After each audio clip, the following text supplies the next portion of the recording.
Well, there's going to be a ton of people out there with their pets. So ahead of the event, we wanted to get some tips on how to know if your dog is ready and how to approach all those new pups yourself. Oh, I love this. Jill Wetzel from Humane Colorado's behavioral team is joining us now. Furry Scurry is really fun, but also there's a lot happening. A lot of people go to this, so many dogs. What should people know, I guess, about the kind of environments that impact dogs the most? Yeah, it is an overwhelming environment for a lot of dogs. They just haven't been around that level of stimulation maybe, which is totally okay and normal. A lot of people haven't maybe been around that level of stimulation, and that's okay too.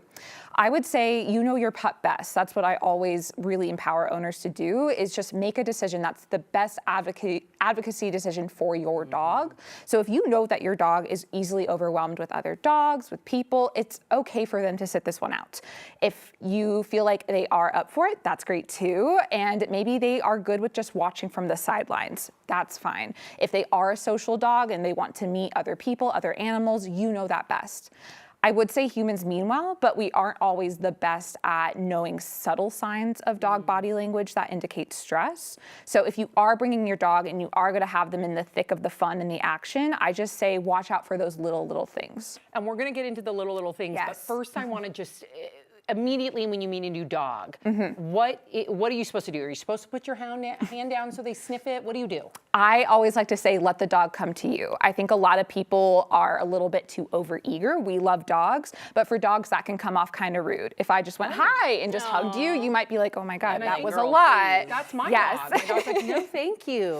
Exactly. So I always recommend turning to the side, crouching down low, just speaking nice and soft and kind of offering, hey, do you want to come here? And letting them close that gap. That gives them a lot of agency. So if they do feel up for it, they'll close that gap. And then if they don't, that's okay too. We respect that. Oh, I like that. Okay, so a little crouch in the hand, though, that is the way to go. That's okay, yeah, especially if that hand has a treat. So. Oh, yes, even better. Yes. Well, let's go back to the signs, Yes. right, Yes. that we need to be looking out for. What are those things? Oh my gosh, so many things. I'm gonna just do the subtle ones. We know the big ones: growling, barking, lunging. That's like, whoa, those are really big indicators of this is too much. But some smaller ones are something called whale eye. A lot of people think it's kind of like a side eye where you see the whites of their eyes. So if a dog is stiff and they're doing that whale eye at you, it's usually a sign of let's not push that, let's back off, we're uncomfortable.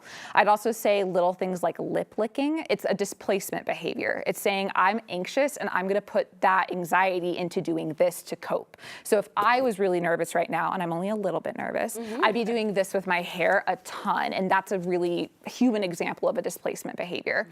Or for example, biting nails. So for dogs, the lip licking is a big one. Doing really excessive yawning, where it's those big yawns that are just like, why are you yawning so big?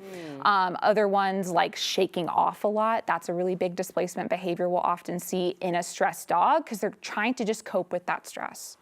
Well, that's really good information. Yeah. We only have about 15 seconds, but that's probably not enough time. But if you could give us one little tidbit to help reinforce good behavior. Yeah, bring high value treats. If they're doing something good, you can let them know, let's not take good behavior for granted. Let's say, hey, amazing job, here you go, here's a reward. Okay, all right, get those treats ready. I carry them all the time. Scruffy.